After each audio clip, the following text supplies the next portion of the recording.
Comment est élu un pape et surtout comment va être élu le prochain?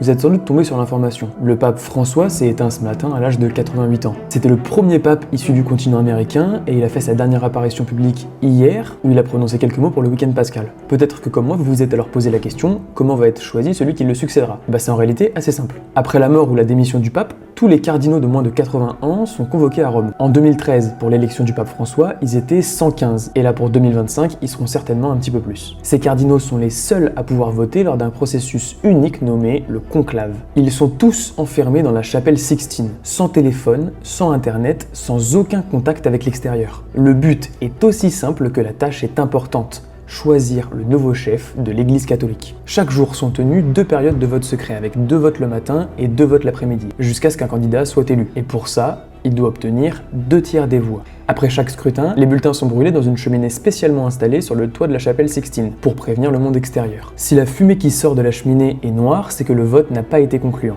Si elle est blanche, c'est qu'un nouveau pape a été choisi. On posera alors au vainqueur de l'élection la question suivante. Acceptez-vous votre élection canonique comme souverain pontife? S'il accepte, il choisit un nom de règne. Jorge Mario Bergoglio avait par exemple choisi François. Puis il apparaît au balcon de la basilique Saint-Pierre et on entend cette phrase vieille de plusieurs siècles: Habemus Papam. Un nouveau pape a été élu.